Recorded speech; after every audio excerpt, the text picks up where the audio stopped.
हमने अभी देखा कि मेसी आए हुए थे, साथ में थोड़ी बहुत कंट्रोवर्सीज भी होती है। What was meant to be a dream moment for football fans in Kolkata descended into chaos.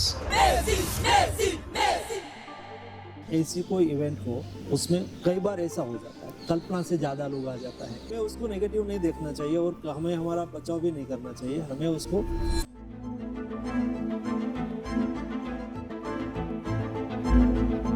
Grass root से प्लेयर्स को सिलेक्ट करेंगे, उनको एक प्रोफेशनल ट्रेनिंग देंगे, उनके बारे में थोड़ा बताइए। ये बदलती स्थिति में एक देश फिर से स्पोर्ट्स में इंटरनेशनल पोडियम पर अपना परचम लहराए, एक दिशा में सरकार कार्य कर रही जी। है। मैं आपको बताऊं कैसे। फॉर एग्जांपल, तो काफी ऐसी बार देखा जा रहा है कि फेडरेशंस और एथलीट्स के बीच में कोई छोटी मोटी टकराव हो, इसके लिए स्पोर्ट्स मंत्रालय क्या कर रहा है? स्पोर्ट्स में गुड गवर्नेंस लाना बहुत आवश्यक है। इसलिए स्पोर्ट्स में गुड गवर्नेंस लाने के लिए पिछले 25 साल से कोई सरकार स्पोर्ट्स गवर्नेंस बिल को पारित नहीं करी। मोदी जी ने गुड गवर्नेंस बिल पास कराया। स्पोर्ट्स गवर्नेंस बिल में क्या है, तो आज कोई भी एथलीट है, मेडल जीता हुआ है, तो उसको उसका मेडल मिलना ही चाहिए।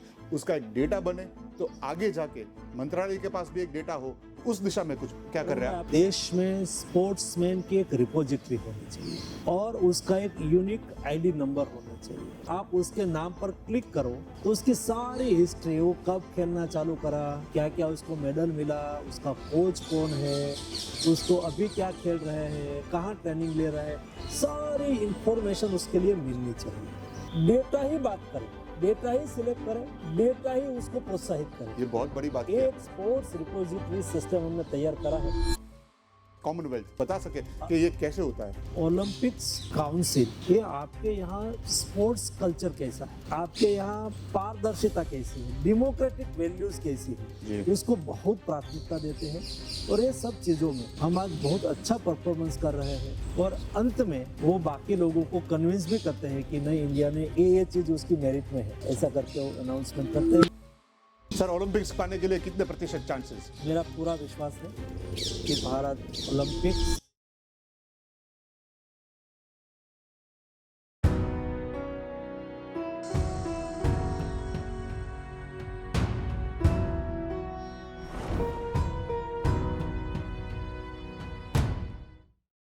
नमस्कार, स्वागत। सन 2025 भारत के लिए स्पोर्ट्स के क्षेत्र में खूब खास रहा। कई उपलब्धियां हासिल की, ऐतिहासिक मूवमेंट्स भी आए। भारतीय महिला क्रिकेट टीम ने विश्व वर्ल्ड कप जीता। भारतीय महिला ब्लाइंड टीम ने भी विश्व world cup T20 world cup जीता। 19 साल की एक महाराष्ट्र की बच्ची ने वर्ल्ड चेस चैंपियनशिप जीता, दिव्या देशमुख ने। ऐसी कई सारी चीज़ें हुई। खो खो में भी महिला और पुरुष ने वर्ल्ड कप जीते। हाल ही में स्क्वॉश वर्ल्ड कप भी भारतीय टीम ने जीता। तो अलग अलग स्पोर्ट्स में, अलग अलग गेम्स में भारतीय खिलाड़ियों ने वैश्विक फलक पे अपना झंडा लहराया। तो आज हमारे साथ नई दिल्ली में स्पोर्ट्स के बारे में, कॉमनवेल्थ गेम्स और ओलंपिक्स के बारे में, ये सभी विषय के बारे में बात करने के लिए हमारे साथ जुड़े हैं और मैं उनका धन्यवाद करना चाहता हूँ। केंद्रीय sports minister Shri doctor Mansukh भाई मांडविया जी, नमस्ते, खूब खूब स्वागत है आपका साथ। पिछले 10 साल से अलग अलग जिम्मेवारियां ये मोदी सरकार में लेते आए हुए हैं और 2024 से यूनियन स्पोर्ट्स मिनिस्टर के रूप से वो अभी इनका कार्यभार संभाल रहे हैं। मैंने जैसे बात की कि 2025 भारत के लिए बहुत विशेष रहा, खास रहा। सिर्फ क्रिकेट नहीं, लेकिन हर एक स्पोर्ट्स में आगे आए। चेस में, स्क्वॉश में, खो खो में, क्रिकेट तो था ही, और उसके साथ भी हमारी भारतीय महिला टीम ने पहली बार एशिया कप में आइस हॉकी में ब्रॉन्ज मेडल लिया। वो भी एक बहुत बड़ी उपलब्धि है। तो खिलाड़ियों के लिए आगामी दिनों के लिए बहुत विशेष रहेंगे। कैसी तैयारियां है, स्पोर्ट्स मिनिस्टर की कैसी तैयारियां है, और ग्रास रूट से आप कैसे कैसे प्लेयर्स को सिलेक्ट करेंगे, उनको एक प्रोफेशनल ट्रेनिंग देंगे, उनके बारे में थोड़ा बताइए। अरुण भाई, आपने अच्छी बात छेड़ी है। स्पोर्ट्स एक कल्चर है, स्पोर्ट्स संस्कृति है, स्पोर्ट्स जीवन शैली है। नहीं केवल मनुष्य, प्राणी मात्र जब उत्साह में होते हैं तो खेलते हैं, आप देखते होंगे। जी, खेल एक स्वभाव है और जो खेलते हैं वो खिलते हैं। व्यक्ति को खिलने के लिए, सोसाइटी को खिलने के लिए खेलना बहुत जरूरी है जी और ये संस्कृति हमारी थी ही। लेकिन आपने देखा होगा ये देश में 65% पॉपुलेशन बिलो 35 है। जी दुनिया में डेमोग्राफिक डिविडेंड हमारे फेवर में है, लेकिन स्पोर्ट्स सेक्टर में हम थोड़ा मेडल टैली में पीछे रह गए, क्योंकि एक समय आया जब हम खेलते थे, एक बीच का समय आया जब electronic media, digital media, tuition प्रथा, परसेंटेज सेंट्रिक एजुकेशन, ये सब में हम डाइवर्ट हुए, तो थोड़ा हमारा यूथ और स्टूडेंट खेल से हटा। फिर जब हम कॉलेज में, स्कूल में पढ़ते थे, हमारा माता पिता कहते थे खेलो मत पढ़ो। आज आप और मैं हमारे बच्चे को कहते हैं खेलो भी पढ़ो भी। तो सिनारियो फिर से बदला है। जी ये बदलती स्थिति में ये देश फिर से स्पोर्ट्स में इंटरनेशनल पोडियम पर अपना परचम लहराए, एक दिशा में सरकार कार्य कर रही है। मैं आपको बताऊं कैसे। फॉर एग्जांपल, ये देश में के ब्रेन पावर और मैन पावर की कमी है क्या? नहीं। ये टैलेंटेड देश है, बिल्कुल। उसमें ब्रेन पावर और मैन पावर की ना कभी कमी थी, ना है, ना रहेगी। सवाल इतना ही है कि उसको अपॉर्चुनिटी देना, प्लानिंग के साथ कॉम्प्रिहेंसिव व्यवस्था से आगे बढ़ना। हमने क्या करा, आपने देखा होगा मोदी जी की हर मन की बात वो कोई ना कोई स्पोर्ट्स का विषय लेंगे। बिल्कुल। एक महीने में 2 से 3 बार वो स्पोर्ट्समैन को मिले, बड़ी बात है। वो आज दुनिया का लीडर है, लेकिन भी वो मिलता है क्योंकि स्पोर्ट्स उसके दिल के नजदीक है। नजदीक इसलिए है कि स्पोर्ट्स एक स्पिरिट है। इस स्पिरिट के द्वारा हम देश को विकसित भारत की दिशा में आगे ले जा सकते हैं, ये उसकी सोच है। इसलिए मोदी जी ने क्या करा, स्पोर्ट्स के प्रति जागृति लाने के लिए, आप देखो पहले उन्होंने फिट इंडिया की बात करी। बिल्कुल। तो फिट रहने के लिए आपको खेलना है, जी खेलेंगे तो ऑटोमेटिक आप हेल्दी रहेंगे। तो पहले फिट इंडिया से स्पोर्ट्स कल्चर और स्पोर्ट्स मेंटालिटी तैयार करने की बात की। जी 2-3 साल के बाद उन्होंने फिट इंडिया लॉन्च करा। जी तो फिट इंडिया और खेलो इंडिया लॉन्च करा। तो फिट इंडिया से खेलो इंडिया तरफ आए, लोग खेलने में रुचि लेने लगे, अलग अलग स्पोर्ट्स में लोग पार्टिसिपेशन करने लगे। सांसद खेल महोत्सव चालू करा, जी गुजरात में खेल महाकुंभ चालू करा। जी तो देश में एक स्पोर्ट्स कल्चर बनाने की कोशिश करी। ये 2 हुआ। जी व्हाट इज कॉम्प्रिहेंसिव प्लान? पहले फिट इंडिया, बाद में खेलो इंडिया, बाद में उसको लगा कि अभी देश में स्पोर्ट्स का माहौल बन चुका है, तो क्या करना? तो उन्होंने कहा कि हमें एक विजन तैयार करना होगा, स्पोर्ट्स का विजन। तो मोदी जी ने खेलो भारत नीति लाई। जी और खेलो भारत नीति आप देखेंगे इतना बड़ा विजन है, 10 और 25 साल का विजन। आप खेलो भारत नीति से को देखेंगे तो पता चलेगा। सरकार कोई भी आए, लेकिन ये नीति पर चल पड़े, आगे बढ़ते जाए। खेलो भारत नीति के बाद खेलो भारत नीति का एक कंपोनेंट था।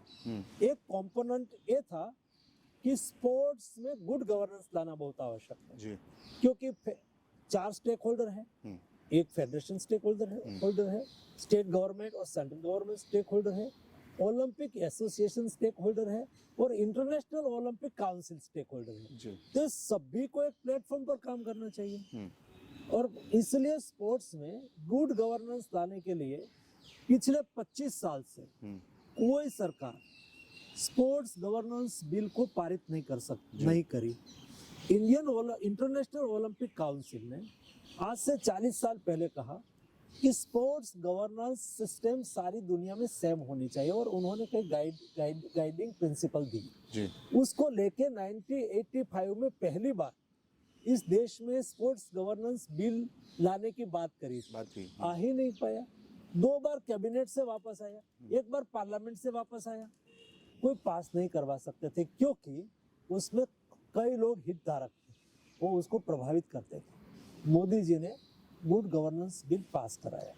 स्पोर्ट्स गवर्नेंस बिल में क्या है, तो आज क्या होता था, sports governance bill athlete centric बना। जी जिसके लिए स्पोर्ट्स है उसकी तो पहले बात होनी चाहिए, बिल्कुल। एथलीट की तो बात पहले होनी चाहिए। बिल्कुल। एथलीट सेंट्रिक स्पोर्ट्स में 50% हिस्सा महिला का है, तो महिला को समान प्रतिनिधित्व मिलना चाहिए, महिला को फेडरेशन में अपॉर्चुनिटी मिलनी चाहिए, महिला को बेस्ट क्लीन स्पोर्ट्स एनवायरनमेंट मिलना चाहिए, महिला को फेडरेशन की एथिक कमेटी में भी स्थान। अपॉर्चुनिटी मिलनी चाहिए। यानी कि पहले एथलीट सेंट्रिक, महिला को अपॉर्चुनिटी देने वाला, डिस्प्यूट रिजोल्यूशन को सरल करने वाला और दिव्यांगजन पैरा एथलीट को प्रोत्साहित करने वाला एक गुड गवर्नेंस बिल बना। ये गुड गवर्नेंस बिल बनने के बाद जी। अभी जनवरी महीने में हम उसका इम्प्लीमेंटेशन कर देंगे। उसके बाद 2036 10 साल में हम ओलंपिक के लक्ष्य लेकर चल रहे हैं। तो ओलंपिक्स में हम जब जाना है और इंडिया में ओलंपिक्स खेलने की हम तैयारी कर रहे हैं, हमने बिड ऑलरेडी कर दिया है, तो हमें मेडल टैली बनाना होगा जी। तो 10 साल का एक प्लान बना है और एक 25 साल का प्लान बना है। एकदम कॉम्प्रिहेंसिव प्लानिंग के साथ स्पोर्ट्स में हम आगे बढ़ रहे हैं। हमारा लक्ष्य है 10 साल में दुनिया में 1 से 10 क्रम के स्पोर्टिंग नेशन में इंडिया का स्थान आए और 25 साल में जब देश आज़ादी का शताब्दी वर्ष मनाता हो तब 1 से 5 क्रम में इंडिया दुनिया का वर्ल्ड का बेस्ट स्पोर्टिंग नेशन बने। बहुत इस बढ़िया। दिशा में हम काम कर रहे हैं। आपने बहुत सारी बातें इसमें ले ली। आपने स्पोर्ट्स बिल के बारे में जिक्र की, आपने ओलंपिक्स के बारे में जिक्र की, मेडल टैली के बारे में जिक्र की, लेकिन मैं थोड़ा इसमें वापस आना चाहूँगा। जब हमारे एथलीट्स की बात हो, हमारे देश के खिलाड़ियों की बात हो, तो काफ़ी ऐसी बार देखा जा रहा है कि फेडरेशंस और एथलीट्स के बीच में कोई छोटी मोटी टकराव हो, या जब उनके मेडल के लेने की बात हो तो उनको एक प्रोसेस करनी पड़ती है, या फिर एक डेटा की बात हो, तो ये भी कई सारी चीज़ें हमने कई बार पढ़ी हुई है। इसके लिए मंत्रालय, स्पोर्ट्स मंत्रालय क्या कर रहा है जिससे आगे जाते हुए आज कोई भी एथलीट है, वो जीता हुआ, मेडल जीता हुआ है, तो उसको उसका मेडल मिलना ही चाहिए। वो जब भारत को प्रतिनिधित्व कर रहा है, वो जब वहाँ पे अंतर्राष्ट्रीय स्तर पे वो जीता हुआ है, तो एक गर्व की बात है। तो तब उसको ये मेडल मिले, उसका एक डेटा बने, तो आगे जाके मंत्रालय के पास भी एक डेटा हो, उस दिशा में कुछ क्या कर रहे हैं आप? ऐसी बात कीजिए। करण भाई, आपने बहुत अच्छी बात छेड़ी है कि देश में स्पोर्ट्समैन की एक रिपोजिटरी होनी चाहिए और उसका एक यूनिक आईडी नंबर होना चाहिए, और नंबर पर आप उसके नाम पर क्लिक करो तो उसकी सारी हिस्ट्री, वो कब खेलना चालू करा, क्या क्या उसको मेडल मिला, उसका कोच कौन है, उसको अभी क्या खेल रहे हैं, कहाँ ट्रेनिंग ले रहे हैं, सारी इंफॉर्मेशन उसके लिए मिलनी चाहिए। और वो कब से चालू होना चाहिए? तब से जब वो स्कूल में पढ़ता हो और टैलेंट आपको दिखे।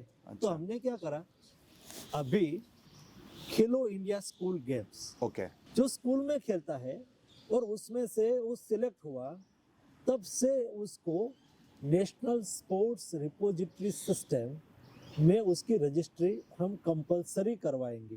अभी चालू हो चुका है डेमो बैच, वो कंपलसरी करेंगे। उसके पर सभी की रजिस्ट्री हो गई कि भाई मनसुख मांडविया ने प्राइमरी स्कूल में खेलना चालू करा। बाद में मैं सेकेंडरी स्कूल में आया, मैं अच्छा परफॉर्मेंस करा, मुझे कोई मेडल मिला, उसमें एंट्री हो गई। उसके बाद में और कोई स्टेट लेवल पर खेला, उसमें एंट्री हो गई। मेरी एज बढ़ती जाएगी, मेरी रिपोजिटरी बढ़ती जाएगी।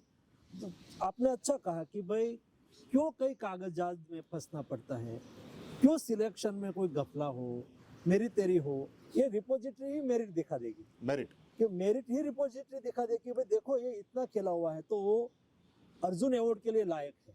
बिल्कुल, वो ऑटोमेटिक कोई ऐसा कोच है तो उसकी भी रिपोजिटरी बनानी जी, तो वो द्रोणाचार्य अवार्ड के लिए लायक है। तो जो सिलेक्टर है उसको भी सुविधा रहेगी कि वो वहां जाके देखेंगे। बिल्कुल।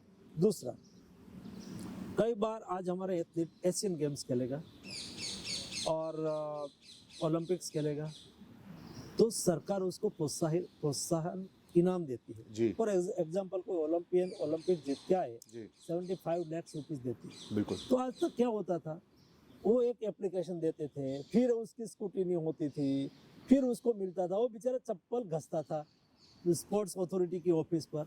हमने तय करा कि भाई किसी को ऑफिस में आने की आवश्यकता नहीं है, आप गए हैं तो यहाँ रजिस्टर ही है, मेरी रिपोजिटरी में आपका नाम है कि भाई एक खिलाड़ी आज ओलंपिक मनु भाकर ओलंपिक्स खेलने के लिए गई है, जी वह जीती तो ऐड हो जाएगा, वही पिप पिप बता देगा कि उसको पैसा देना है, बिल्कुल तो कोई फॉर्मेलिटी करने की आवश्यकता नहीं। ये डिजिटल टेक्नोलॉजी का हमें उपयोग करना चाहिए, डेटा ही बात करे, डेटा ही सिलेक्ट करे, डेटा ही उसको प्रोत्साहित करे। ये बहुत बड़ी बात की एक आपने। स्पोर्ट्स रिपोजिटरी सिस्टम हमने तैयार करा है जो आने वाले दिनों में हमारे स्पोर्ट्स पर्सन की 50 आज किसी को, करण भाई आपको आश्चर्य होगा, किसी को नौकरी लेना है, स्पोर्ट्स कोटा से किसी ने नौकरी के लिए अप्लाई करा, बिल्कुल तो ये कागज आएगा हमारे पास, हम्म, हम भेजेंगे फेडरेशन को, हम्म, फेडरेशन उसको कहेगा कि उन्होंने ये मेडल जीता है, उन्होंने नेशनल खेला है, इंटरनेशनल खेला है, वो देंगे, और फिर वो हमारे पास आएगा। फिर जो जिस विभाग ने नौकरी की एडवर्टाइजमेंट करी है वहां जाएगा, 2-3 महीना चला जाता है, कई बार तो फेडरेशन का इंटरनेट डिस्प्यूट से इंफॉर्मेशन ही नहीं आती, बिल्कुल बेचारा एथलीट इतना हैरेस्ट हो जाता है, अभी उसको कहाँ भी नहीं जाना है। समझ लो कि एक कॉलेज ने, गवर्नमेंट के एक कॉलेज ने एथलीट कोटा के लिए एडवर्टाइजमेंट निकाली है, तो रेलवे ने एडवर्टाइजमेंट निकाली, जी तो उसको क्या मेडल मिला है, किसी की सर्टिफिकेट लेने जाने की आवश्यकता नहीं है, भारत सरकार का डैशबोर्ड पर है, हाँ है, भारत सरकार उसको ऑथेंटिकेट कर दे, ओके प्रिंट निकाल के दे, बहुत बड़ी बात। तो ये कब से ये ऑलरेडी चालू हो गया है, जी ऑलरेडी उसका डेमो चालू हो गया है। अभी हम उसको एक बार सारी सिस्टम सेट हो जाने के बाद ये प्लेटफॉर्म सभी के लिए और ये सब के लिए ऑथेंटिकेट करना केवल बाकी है, कि भाई आज तक वो चलता है, पिछले 6 महीने से हमने वो डेवलप किया, पायलट प्रोजेक्ट की तौर पे डेमो शुरू कर दिया आपने। डेमो चालू कर दी, बाद में उसको हम ऑथेंटिकेट कर देंगे ताकि उसके ऊपर है और फाइनल है। बहुत बढ़िया, ये बहुत ही बड़ी चीज़ है। हर एक खिलाड़ी जो ग्रास रूट लेवल से आगे आ रहा है उनका एक रिकॉर्ड होगा, और स्पोर्ट्स मंत्रालय के पास हर एक खिलाड़ी की जो उपलब्धियां है, चाहे वो स्कूल के तौर पे हो, यूनिवर्सिटी के तौर पे हो, या राष्ट्रीय अंतर्राष्ट्रीय लेवल पे, बहुत बड़ी बात है। सर, सिलेक्शन के बारे में कई सारी बार क्वेश्चंस खड़े होते हैं, कोई भी स्पोर्ट हो अपने देश में, पारदर्शिता लाने की बहुत आवश्यकता है, ट्रांसपेरेंसी आए, उसके बारे में आपके क्या सोच है? कोई भी एक गांव, चाहे वो गांव का हो, शहर का हो, कोई भी प्रांत का हो, वो अपने एक स्पोर्ट में रुचि रख रहा है, वो तैयारियां कर रहा है, लेकिन शायद सिलेक्शंस के ऊपर कई सारे क्वेश्चंस आते हैं, तो उसके लिए मंत्रालय क्या सोच रही है? अच्छी बात है, देखो टैलेंट गांव में भी पड़ी है, टैलेंट सिटी में भी है, टैलेंट दूर सुदूर ट्राइबल एरिया में और कोस्टल लाइन में भी पड़ी है। जी, एक टैलेंट को अवसर मिलना चाहिए, अपॉर्चुनिटी मिलना चाहिए, उसमें टैलेंट के बारे में किसी का इन्फ्लुएंस नहीं चलना चाहिए, पारदर्शिता लानी चाहिए, एक गुड गवर्नेंस का पार्ट है। तो हमने गुड गवर्नेंस बिल के बाद 10 साल का मेडल स्ट्रेटेजी प्लान बनाया है, उसको लेके आप देखते होंगे हर 10-15 दिन में एक पॉलिसी निकलती है, तो लास्ट महीने में ही हमने एक पॉलिसी निकाला है। ये पॉलिसी ये कहती है कि कोई भी कंपटीशन में कोई भी एथलीट को खेलना है तो कंपटीशन ओपन होनी चाहिए, बिल्कुल ऑन कैमरा होनी चाहिए, विथ भारत सरकार के कोई न कोई ऑब्जर्वर की उपस्थिति में होनी चाहिए, ठीक है। और उनमें किसी को भी असंतोष हुआ होगा तो कोई भी एथलीट अपना एथिक कमीशन में जाके बात रख सकते हो, और ये एथिक कमीशन ये तीनों लोगों को बुला के पूछेंगे कि क्या उसमें कोई गलती हुई है, और वो उसको तीनों लोग इकट्ठा मिलके, कैमरा भी बताएगा कि नहीं वो अच्छा खेला है, जंप उन्होंने अच्छा लगाया है, टेक्निक उसकी अच्छी है, तो तुरंत ही एक ऑब्जर्वर, कोच लेवल का सीनियर ऑब्जर्वर, वो कहेगा नहीं ये सही है, लेकिन उसको गलती से नहीं लिया है, तो फिर उसको जस्टिस मिलेगा। बहुत बढ़िया। ये व्यवस्था हमने करी है, यानी कि अभी सिलेक्शन ओपन होगा, ऑन कैमरा होगा, विथ ऑब्जर्वर। हर एक स्पोर्ट का, हर एक स्पोर्ट का हर एक स्तर पे जो भी सिलेक्शन है वो ओपन, ऑन कैमरा और merit base with observer. Sir, ये बहुत ही बड़ा बदलाव आप ला रहे हो, और ये इससे हर एक खिलाड़ी जो ये देख रहे हैं उनको एक बहुत ही बड़ी आशा होगी, क्योंकि अभी हमने आईपीएल का ऑक्शन देखा, तो जम्मू कश्मीर का एक युवान हो, जूनागढ़ का 21 साल का युवान हो, वो एक टीम में सिलेक्ट हुआ है, बस उसकी एक जो परफॉर्मेंस थी वो शायद ये टीम को पसंद आई और ऐसे पिक किया है। ऐसे कई सारे स्पोर्ट्स है, ऐसे कई सारी युवान हैं जो इनको एक प्रकार से मिलेगा। सर, नेशनल स्पोर्ट्स बिल की जब बात करते हैं, जब फेडरेशंस की बात करते हैं, तो इस बार जनवरी में आप बोल रहे हैं इसका शुरू हो जाएगा इम्प्लीमेंटेशन। मैंने भी पढ़ा सर, बहुत सारी अभी बॉडीज़ के ऊपर मंत्रालय के रिस्ट्रिक्शंस भी आ जाएंगे। तो क्या आगे जाके ये मैं मान सकता हूँ कि फेडरेशंस जो पॉलिटिक्स था वो अभी कम होगा, अलग अलग एसोसिएशंस में जो पॉलिटिक्स थे वो कम होंगे, और जो अभी अपने ट्रांसपेरेंसी सिलेक्शन की तो बात की है, लेकिन एक मैनेजमेंट की जो होती है, फेडरेशन की जो स्पोर्ट्स बॉडी की मैनेजमेंट की होती है, वो भी काफ़ी स्मूथ रहेगी। उसमें जो स्पोर्ट्स गवर्नेंस बिल है उसमें हमने करंट में एक प्रावधान रखा है। दो चीज़ हमने रखी।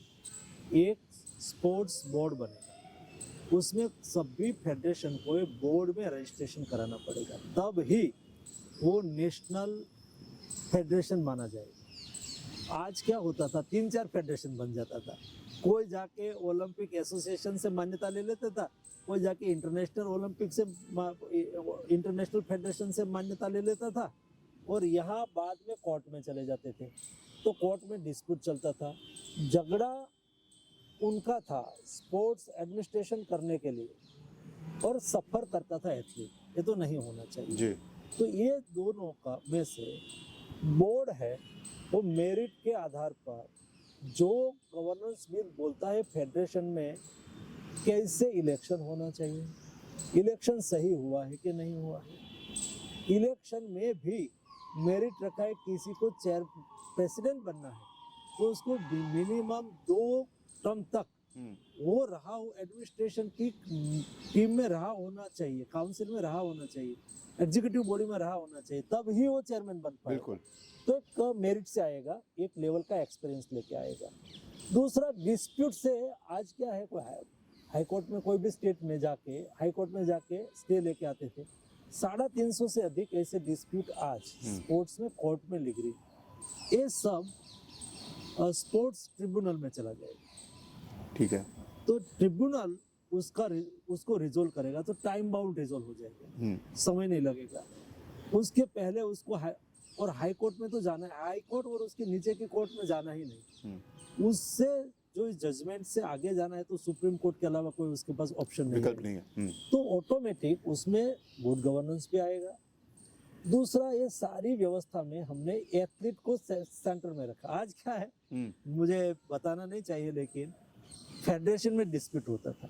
ऐसा जब मैं मंत्री बना तो 20-22 फेडरेशन में डिस्प्यूट था और सब कोर्ट में था।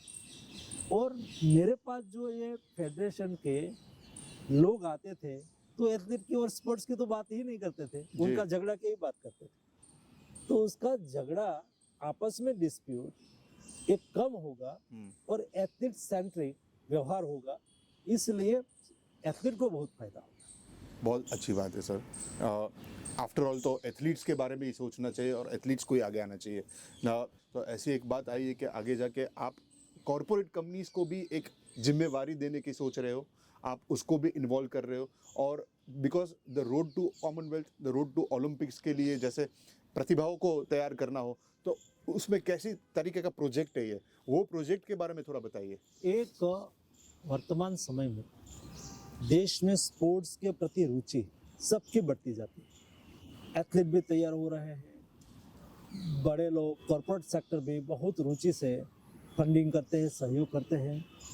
हम क्यों ना पब्लिक पार्टनरशिप करें, और दुनिया में यही मॉडल, ये मॉडल को हम एडॉप्ट करके आज अपने अपने हिसाब से स्केटर्ड वे में फंडिंग करते हैं। उसकी जगह पे कोई कॉर्पोरेट सेक्टर हो, वो एक स्पोर्ट्स के पीछे लगे। हम तो वहाँ तक सोच रहे हैं कि एक स्पोर्ट्स के साथ एक कॉर्पोरेट सेक्टर लग के उसको फंडिंग करें और ओलंपिक सेंटर बनाए, और ओलंपिक सेंटर में देश के 100 से 200 टैलेंटेड यूथ स्पोर्ट्समैन, एथलीट, जो एलिट भी हो, इंटरमीडिएट भी हो और ग्रास रूट टैलेंट बच्चे भी हो, ऐसे स्पोर्ट्स साइंस से निकला हुआ बेस्ट टेक्निक वाला लड़के, बच्चे, एथलीट वहाँ ट्रेनिंग ले, और ये ट्रेनिंग का स्थान कैसा हो, तो वर्ल्ड क्लास स्पोर्ट्स इंफ्रास्ट्रक्चर हो, world class sports science centre हो, वर्ल्ड क्लास कोच हो, उसको चाहे कि मुझे मेरे एथलीट को, मेरे सेंटर के एथलीट को रशिया ट्रेनिंग के लिए भेजना है, मुझे ऑस्ट्रेलिया भेजना है, मुझे ऑस्ट्रेलिया की कोई यूनिवर्सिटी के साथ एमओयू करना है, लॉस एंजल्स ओलंपिक्स है तो 2 महीने पहले मुझे भेज देना है, तो मैं ये बोर्ड को स्वायत्ता दे दूँ, उसको सरकार के पास आने की आवश्यकता नहीं, आप करिए, तब जाके डिसीजन फास्ट होगा, हमारे एथलीट की क्षमता को पूर्ण रूप में खिलने का अवसर मिलेगा और मेरा पक्का विश्वास है मेडल टैली में हम तुरंत ही ऊपर जाए। बहुत बढ़िया सर। स्पोर्ट्स के में ओलंपिक्स में हमने लास्ट में 6 मेडल्स जीते थे, कॉमनवेल्थ में भी हमने 68 मेडल्स जीते थे। आपका क्या सोच है कि स्पोर्ट्स इंफ्रास्ट्रक्चर की जब हम बात करें, हमने खिलाड़ियों के बारे में बात की, फेडरेशंस के बारे में बात की, तो अभी स्पोर्ट्स इंफ्रास्ट्रक्चर के बारे में आप कुछ हमें बता सके, क्योंकि कभी कभी ऐसा होता है कि हैदराबाद में ज़्यादा बैडमिंटन कोर्ट्स है, नॉर्थ में कोई हॉकी के ज़्यादा प्लेयर्स है, तो एक इक्वल डिस्ट्रीब्यूशन शायद अगर हो सके, या आप उसके बारे में क्या सोच रहे हैं, तो इसके लिए कॉमनवेल्थ और ओलंपिक्स की भी तैयारी के साथ आपके स्पोर्ट्स इंफ्रास्ट्रक्चर के बारे में बताइए। बहुत ज़रूरी है देश में बेस्ट स्पोर्ट्स इंफ्रास्ट्रक्चर हो, उसकी एक रिपोजिटरी। आज तक करण भाई क्या था, सेंट्रल गवर्नमेंट के पास स्पोर्ट्स इंफ्रास्ट्रक्चर है, सेना के पास भी स्पोर्ट्स इंफ्रास्ट्रक्चर है, पुलिस के पास भी स्पोर्ट्स इंफ्रास्ट्रक्चर है, गवर्नमेंट की, स्टेट की और सेंट्रल गवर्नमेंट की पीएसयू के पास भी स्पोर्ट्स इंफ्रास्ट्रक्चर है, बिल्कुल, स्टेट गवर्नमेंट की अथॉरिटी के पास भी स्पोर्ट्स इंफ्रास्ट्रक्चर है। मैं तो वहाँ कहूँगा कि प्राइवेट यूनिवर्सिटी के पास, आप कलिंगा यूनिवर्सिटी उड़ीसा भुवनेश्वर जाओ, भारत सरकार के पास दिल्ली में स्पोर्ट्स इंफ्रास्ट्रक्चर है ना, इतना उन्होंने अपनी यूनिवर्सिटी में बनाया, तो प्राइवेट सेक्टर के पास भी स्पोर्ट्स इंफ्रास्ट्रक्चर है। ये सभी की रिपोजिटरी होनी चाहिए, मैपिंग होना चाहिए, ये तो था ही नहीं, अभी मैंने देश में रिपोजिटरी बनाई। ये रिपोजिटरी के आधार पर हमने एनालिसिस करा, आपने बहुत अच्छा कहा कि भी एक जगह पे सब स्पोर्ट्स इंफ्रास्ट्रक्चर बनता रहे और ये पॉलिटिकल डिमांड पर नहीं होना चाहिए। बिल्कुल, मैं मिनिस्टर हूँ तो पोरबंदर मैंने कोई स्पोर्ट्स इंफ्रास्ट्रक्चर खड़ा कर दिया, ऐसा नहीं होना चाहिए जी। ये डिमांड बेस्ड होना चाहिए और इक्वालिटी बेस्ड होना चाहिए। तो अभी हमने उसका गैप एनालिसिस करा कि भाई कौन से डिस्ट्रिक्ट लेवल पर कैसा स्पोर्ट्स इंफ्रास्ट्रक्चर होना चाहिए, है नहीं है तो कोई भी प्राइवेट भी हो, गवर्नमेंट भी हो, सेना का भी हो, किसी का भी हो, लेकिन डिस्ट्रिक्ट लेवल का स्पोर्ट्स इंफ्रास्ट्रक्चर डिस्ट्रिक्ट में है तो क्या नहीं है तो के तो वहाँ नहीं करना है। ऐसे एक कॉम्प्रिहेंसिव नेशनल लेवल का स्पोर्ट्स इंफ्रास्ट्रक्चर गैप एनालिसिस करा है, उसके आधार पर हम एक स्कीम लेके आएंगे। ओके, इस स्कीम से जहाँ नहीं है वहाँ खड़ा करेंगे, जहाँ है उसको और अच्छा करेंगे, ऐसा करके देश में एक स्पोर्ट्स इंफ्रास्ट्रक्चर की श्रृंखला चालू करेंगे। हमने अभी देखा कि मेसी आए हुए थे, अर्जेंटीना फुटबॉलर, स्टार फुटबॉलर, 4 शहरों में गए, देखा कि देश में युवाओं के लिए फुटबॉल प्रति कितना क्रेज़ है, कितने लोग कहाँ कहाँ से ट्रैवल करके उनको देखने के लिए, एक उनकी झलक पाने के लिए आ रहे थे। लेकिन कभी कभी ऐसा लग रहा है कि साथ में थोड़ी बहुत कंट्रोवर्सीज भी होती है, सोशल मीडिया में भी चल रहा है, मीडिया में भी चल रहा है कि इस बार आईएसएल भी नहीं हो रहा है देश में, तो फुटबॉल को भी आगे ले जाने के लिए आप ऐसी क्या कोई स्कीम ला रहे हो, क्या कोई प्रोजेक्ट ला रहे हो, कैसे आपकी एक ये सोच है? आपकी बात सही है, मेसी आया था, हमें उसको ये हिसाब दृष्टि से लेना चाहिए जिस तरह से, चाहे वो प्राइवेट लोग लाए, लेकिन मेसी आया, मैंने 4 उसकी इवेंट मीडिया में देखी, सोशल मीडिया में देखी, जिस तरह से देश के यूथ का क्रेज मैंने देखा जी, वो हमारे लिए बहुत बड़ी बात है जी। उसमें थोड़ी सुविधा हुई होगी, कलकत्ता में हुई, लेकिन उससे हमें इंडिकेशन मिलता है कि हमारा देश स्पोर्ट्स के लिए कितना तैयार है, बिल्कुल, अब फुटबॉल के लिए कितना तैयार है। मुझे ये भीड़ से, ये संख्या से जो टेलीविजन है उसको व्यूवरशिप देखनी है, बिल्कुल, दुनिया को उसमें व्यूवरशिप देखनी है। ये व्यूवरशिप को ऑक्यूपाई करने के लिए हमें ये स्पोर्ट्स को यहाँ बढ़ावा देना, ये स्पोर्ट्स में जो टैलेंट है उसको आइडेंटिफाई करके उसको अवसर देना है। और आईएसएल लीग में थोड़ा डिस्प्यूट हुआ है, लेकिन हम रिजोल्व कर रहे हैं, हम आईएसएल लीग करेंगे ही। मैं कंटिन्यूस लीग के संचालक है उसका भी संपर्क में हूँ, ओके, और फेडरेशन के भी संपर्क में हूँ, और मेरी मिनिस्ट्री तीनों के साथ 2 मीटिंग कर चुके हैं, मैं स्वयं एक मीटिंग कर चुका हूँ सभी के साथ, और हम ISL लीग करेंगे, क्योंकि यही लीग कल्चर हमें आने वाले दिनों में बेस्ट फुटबॉल प्लेयर देंगे, अच्छी बात है, उसको रोकने नहीं देंगे। बहुत अच्छी बात है सर कि आपने बोला कि लीग हम करेंगे और आप भी संचालकों के साथ में आप टच में। सर मेसी का जो ये दुर्घटना हुई कोलकाता में, ये एक प्रकार से जो क्वाइट अनफॉर्चुनेट था, तो ये आगे जाके ना हो, ऐसे भी आप मंत्रालय उसमें अहम कदम लें। स्वाभाविक है, उसमें ऐसी कोई इवेंट हो, उसमें कई बार ऐसा हो जाता है, कल्पना से ज़्यादा लोग आ जाता है, कई बार थोड़ा उसको लेट हो गया तो उसको जो उसको देखने के लिए आए थे, उसके फैन थे, उसमें थोड़ी ईगरनेस ज़्यादा हो गई, तो उन्होंने थोड़ा एग्रेसिव तरीके से ग्राउंड में आ गए। लेकिन भी हमें उसका आकलन अच्छी तरह से करके भविष्य में भी ऐसी कोई व्यक्ति आती हो, मैनेजमेंट करने का लर्निंग भी हमें मिलता है। बहुत, भले वो प्राइवेट हो। हाँ, हमें उसको नेगेटिव नहीं देखना चाहिए और हमें हमारा बचाव भी नहीं करना चाहिए, हमें उसको भविष्य में ये सब स्थिति में हम कैसा अच्छा कर सकें, बस उसके लिए लर्निंग जिस हिसाब से सब परीक्षकों को भी एक इक्वल वो मिले। ठीक है सर, अहम 2 प्रश्न। कॉमनवेल्थ, बहुत ही खुशी की बात है कि भारत को कॉमनवेल्थ 2030 का यजमानी करने का एक मौका मिला है, खास तौर से अहमदाबाद को। ये इसलिए बहुत स्पेशल है क्योंकि ये शताब्दी वर्ष है। 1930 में कॉमनवेल्थ के गेम्स को पहली बार खेला गया था और अभी 2030 में अहमदाबाद में खेला जाएगा। सर हमें तो ये पता है कि ग्लासगो में एक इवेंट हुआ और वहाँ पे एक ऑफिशियल अनाउंसमेंट हुआ, लेकिन इसके पीछे बहुत सारी तैयारियाँ होती है, उसके बारे में कुछ बता सके कि ये कैसे होता है? स्वाभाविक है, ओलंपिक्स के लिए और कॉमनवेल्थ के लिए जो कोई इंटरनेशनल गेम्स आपको करना है तो पहले बिड करना होता है। जब आप बिड करते हो तब आपको उसके साथ डायलॉग करना होता है। डायलॉग में ये लोग हमें पूछते हैं आपकी तैयारी क्या है, आपका इंफ्रास्ट्रक्चर क्या है, आपके यहाँ स्पोर्ट्स कैसे चलती है, सारे डिटेल वो इंफॉर्मेशन मांगते हैं, डायलॉग होता है, डिस्कशन होता है। वैसे जिस लोगों ने बिड करा है सभी के साथ डायलॉग करते हैं, डिस्कशन करते हैं, ऐसे करते करते करते करते ये नतीजे पे पहुंचता है कि ये कंट्री अच्छा कर पाएगी। एक ये लोग ओलंपिक्स काउंसिल, ये आपके यहाँ स्पोर्ट्स कल्चर कैसा है, आपके यहाँ पारदर्शिता कैसी है, डेमोक्रेटिक वैल्यूज कैसी है, उसको बहुत प्राथमिकता देते हैं। और ये सब चीज़ों में हम आज बहुत अच्छा परफॉर्मेंस कर रहे हैं, तो स्टेप बाय स्टेप सिलेक्शन की तैयारी होती है और अंत में वो बाकी लोगों को कन्विंस भी करते हैं कि नहीं, इंडिया ने ये अच्छा, ये चीज़ उसकी मेरिट में है, ऐसा करके वो अनाउंसमेंट करते हैं। मुझे खुशी है कि हमें वर्तमान समय में, आपने देखा होगा, वर्ल्ड पैरा एथलेटिक गेम्स यहाँ करें।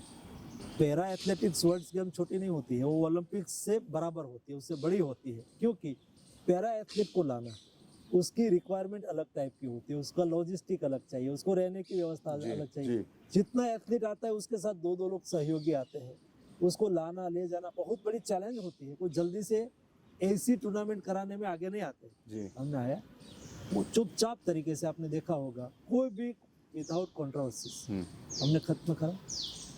अभी कॉमनवेल्थ गेम्स के पहले उससे भी बड़ी games world police games and fire games, world police and fire games, ये बड़ी गेम्स है 2029 में, 2029 और वो भी अहमदाबाद में, वो अहमदाबाद में होनी है, वो भी बड़ी गेम्स है, वो भी बड़ी गेम्स है।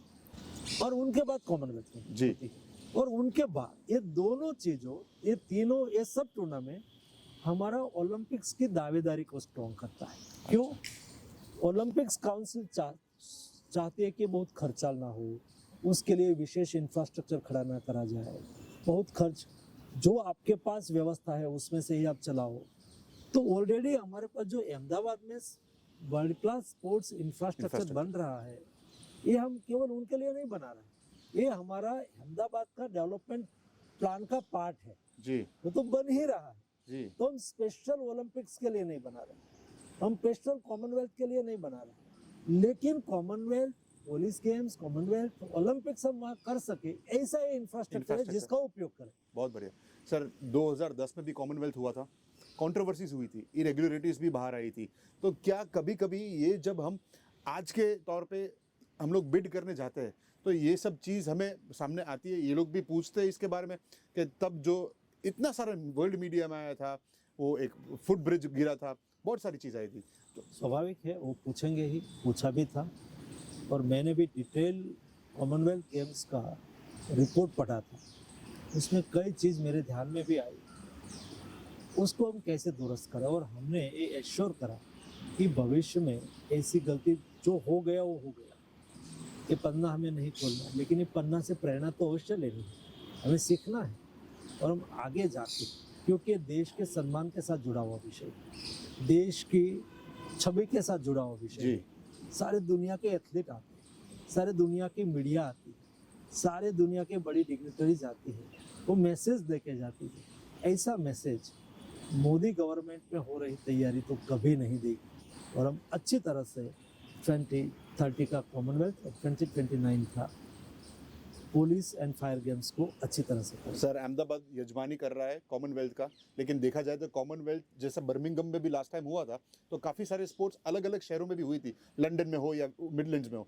तो ऐसे हम मान सकते हैं कि अहमदाबाद के अलावा गुजरात या कई और जगह पे भी गेम्स खेली जाए। दो चीज़ होती है, एक जो मेन हमारा वेन्यूज़ है उसके अगल बगल में होना चाहिए, बहुत दूर नहीं होना चाहिए, क्योंकि एथलीट को दिक्कत होती है। तो उसके अगल बगल में सिटी को आइडेंटिफाई करके करा जाएगा, उसके लिए भी प्लानिंग होगा। बहुत बढ़िया सर। ओलंपिक्स पाने के लिए कितने प्रतिशत चांसेस? मेरा पूरा विश्वास है कि भारत ओलंपिक्स काउंसिल के सामने अपनी अच्छी दावेदारी और अच्छी तैयारी और अच्छी हमारी प्रिपेयरनेस के साथ डायलॉग कर रहा है। हम विश्वास रखें। कब तक पता चल सकता है भारत के लोगों को हमें कि कब हमें ओलंपिक्स मिल रहा है कि नहीं? अभी तो उन्होंने बिड खत्म करने की डेट अनाउंस नहीं करी है, बट मैं मानता हूँ कि 26 एंड या तो 27 के शुरुआत के महीनों हो सकता है। चलिए, इसके लिए बहुत बहुत शुभेच्छा सर। आपने आज बहुत सारे प्रश्नों के खुल के आंसर किए, इसके लिए भी आपका आभार, अभिनंदन। और हम लोग यहाँ पे जहाँ पे बैठे हैं सर, आप बहुत ही शानदार एक जगह है आपकी मंत्री आवास में। आप फिट रहने के लिए क्या करते हैं? क्योंकि हम देखते आ रहे हैं कि एवरी संडे आप साइकिलिंग करते हैं, आप साइकिलिंग में रुचि रखते हैं, तो उसके अलावा आप फिट रहने के लिए क्या करते हैं? और इतने व्यस्त शेड्यूल में भी आपके हेल्थ के लिए आप इतना समय दे रहे हैं, तो वो भी एक बड़ी बात है, आज के युवा के लिए भी एक प्रेरणा है। तो उसके बारे में सर कुछ बताइए। करण भाई, हेल्थ कॉन्शियस रहना बहुत आवश्यक होता है। हेल्थ ही व्यक्ति की सही वेल्थ होती है, और हेल्थ को बनाए रखने के लिए फिटनेस जरूरी है, और फिटनेस के लिए साइकिलिंग बेस्ट एक्सरसाइज है।